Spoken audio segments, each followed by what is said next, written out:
সিলেট মহানগরী জুড়ে হাঁ করে আছে মরণ ফাঁদ। উন্মুক্ত ড্রেন নামক এই মরণ ফাঁদে পড়ে প্রায়ই ঘটছে দুর্ঘটনা। বিশেষ করে বৃষ্টি হলে জলাবদ্ধতায় রাস্তাঘাট তলিয়ে গেলে বেড়ে যায় দুর্ঘটনা। তখন সড়ক দিয়ে চলাচল হয়ে পড়ে ঝুঁকিপূর্ণ।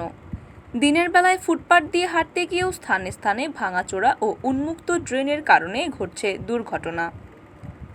মহানগরীর প্রায় 1350 কিলোমিটার ড্রেনের মধ্যে 1100 কিলোমিটারই উন্মুক্ত।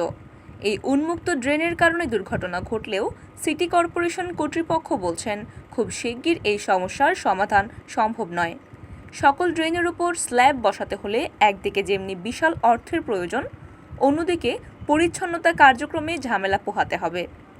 সূত্র জানায় বর্ধিত 15টি সহ 42টি ওয়ার্ড নিয়ে সিলেট সিটি কর্পোরেশন এলাকা। এর মধ্যে পুরনো 27টি ওয়ার্ডে সিটি কর্পোরেশনের 968 কিলোমিটার ড্রেন রয়েছে, যার মধ্যে 580 কিলোমিটার পাকা ও 230 কিলোমিটার কাঁচা। কাঁচা ড্রেনের কোথাও স্ল্যাব নেই, আর অর্ধেকের বেশি পাকা ড্রেন উন্মুক্ত। রাস্তার পাশেই ড্রেন যেন হাঁ করে ওত পেতে আছে দুর্ঘটনার জন্য।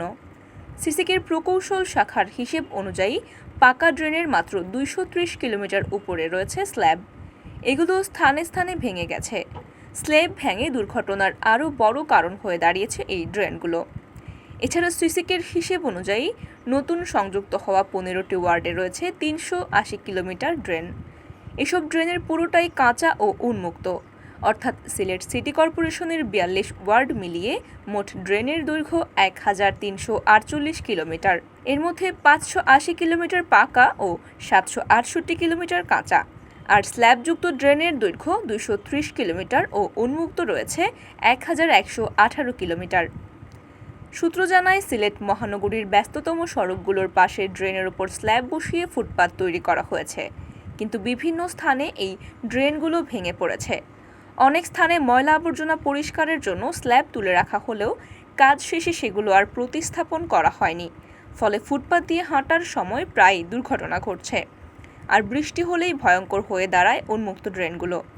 জলাবদ্ধতার কারণে ড্রেন ও রাস্তা পানিতে একাকার হয়ে যায়, ফলে যানবাহন নিয়ে চলাচল কিংবা পায়ে হাঁটতে গিয়েও উন্মুক্ত ড্রেনে পড়ে ঘটছে দুর্ঘটনা। ইতোমধ্যে এরকম দুর্ঘটনার শিকার হয়ে এক কবির মৃত্যু হয়েছে। আহত হয়েছেন 2 সাংবাদিক সহ নগরীর বেশ কয়েকজন নাগরিক। এরপরও এই নিয়ে টনক নড়েনি সিটি কর্পোরেশন কর্তৃপক্ষের। উন্মুক্ত ড্রেনের স্ল্যাব বসানো কিংবা ভাঙাচোরা স্ল্যাব মেরামতে খুব বেশি উদ্যোগী হতে দেখা যায়নি তাদের, বরং ড্রেন নিরাপদ করার চেয়ে ফুটপাতের সৌন্দর্য বৃদ্ধিতেই মনোযোগী বেশি সংশ্লিষ্টরা। এ প্রসঙ্গে সিসিকের প্রধান প্রকৌশলী নূর আজিজুর রহমান জানান, ড্রেনে স্ল্যাব বসানোর সুবিধা অসুবিধা দুটোই আছে।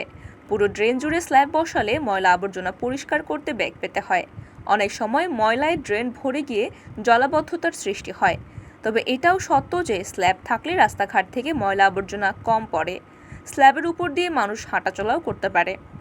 নূর আজিজুর রহমান আরও জানিয়েছেন, সিসিকের পুরনো 27 ওয়ার্ডে এখনও সকল ড্রেনের উপর স্ল্যাব বসানো সম্ভব হয়নি, আর নতুন 15টি ওয়ার্ডে ড্রেন নির্মাণের কাজ শুরু হয়নি।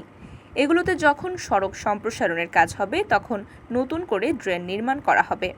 একসাথে পুরো নগরীর ড্রেনের উপর স্ল্যাব বসাতে গেলে বিপুল পরিমাণ অর্থের প্রয়োজন, যা সিটি কর্পোরেশনের হাতে নেই।